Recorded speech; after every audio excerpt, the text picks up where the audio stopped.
Hello বন্ধুরা, আমার এই কুকিং চ্যানেলে আপনাদের সবাইকে সুস্বাগত। আজ আমি আপনাদের বানিয়ে দেখাবো গুড়ের মালপোয়া। আর এই রেসিপিটা বানানো যেমনই সহজ আর খেতে তেমনই সুস্বাদু। আর ঘরে থাকা সামান্য কয়েকটি উপকরণ দিয়েই খুব সহজে এই রেসিপিটা বানিয়ে নেওয়া যায়।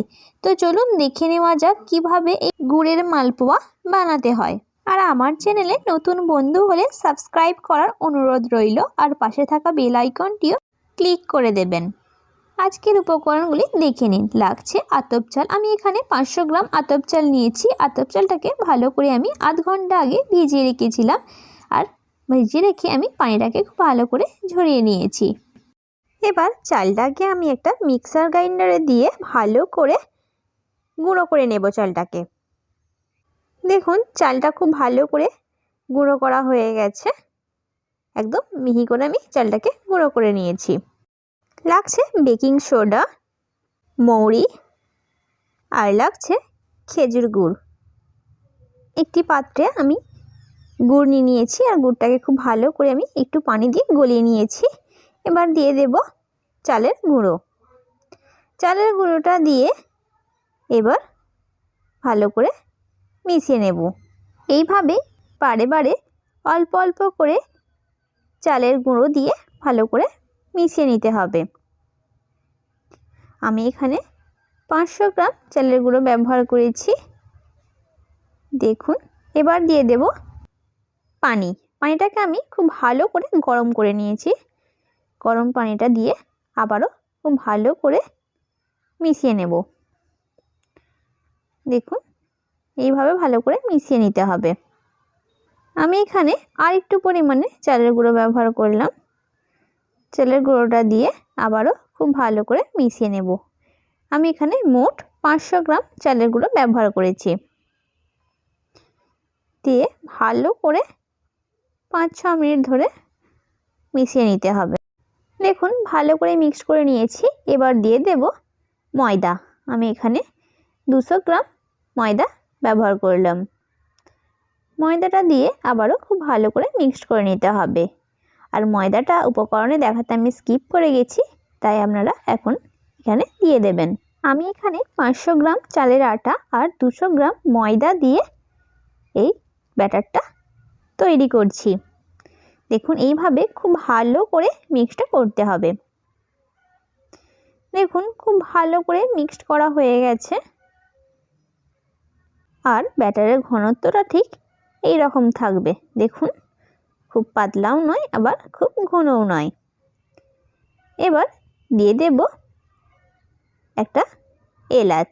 আমি এলাচটাকে ভালো করে কুচিয়ে নিয়েছি। আর দেব 1 টেবিল চামচ মৌরি। আর দেব সামান্য পরিমাণে বেকিং সোডা বা খাবার সোডা। আর দেব সামান্য পরিমাণে লবণ। লবণটা দিয়ে এবার খুব ভালো করে আবারও আমি মিক্সড করে নেব। দেখুন এইভাবে ভালো করে মিক্সড করে নিতে হবে। দেখুন ব্যাটারটা খুব ভালো করে মিক্সড করা হয়ে গেছে। ব্যাটারের ঘনত্বটা ঠিক এই রকম থাকবে। খুব পাতলাও নয় আবার খুব ঘনও নয়। এবার মালপোয়াগুলো আমি ভেজে নেব।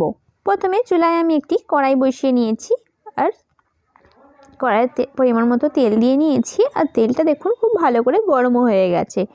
এবার দিয়ে দেব মালপোয়ার ব্যাটার। দেখুন ব্যাটারটা দিয়ে দিলাম। আর দেখুন মালপোয়াটা কতটা ফুলে উঠলো। আর মালপোয়াটা যখনই দেখবেন ভালো করে ফুলে উঠবে, তখনই জানবেন মালপোয়ার ব্যাটারটা খুব ভালোভাবে বানানো হয়েছে। এবার মালপোয়াটাকে আমি এপিট ওপিট করে ভালো করে উল্টে পাল্টে একটু ভেজে নেব লাল লাল করে। দেখুন মালপোয়াটা লাল লাল করে ভাজা হয়ে গেছে। এবার মালপোয়াটাকে আমি তুলে নেব।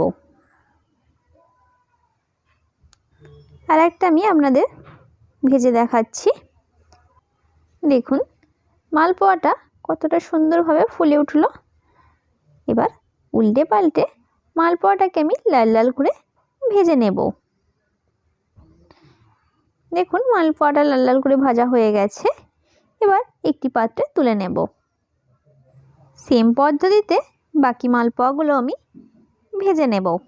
দেখলেন তো কত সহজ পদ্ধতিতেই তৈরি করে ফেললাম গুড়ের মালপোয়া। এই রেসিপিটা বানানো যেমনই সহজ আর খেতে তেমনই সুস্বাদু।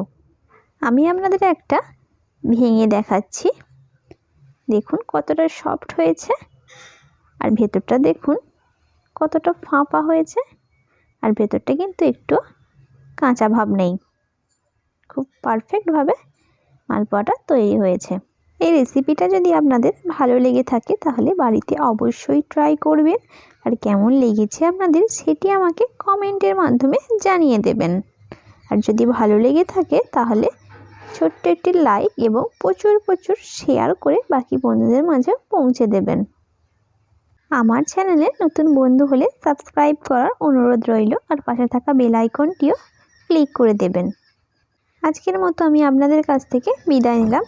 কাল আবারও একটি নতুন রেসিপি নিয়ে আপনাদের মাঝে হাজির হব। লাস্ট অবধি ভিডিওটি দেখার জন্য অসংখ্য ধন্যবাদ আপনাকে। ভালো থাকবেন এবং সুস্থ থাকবেন।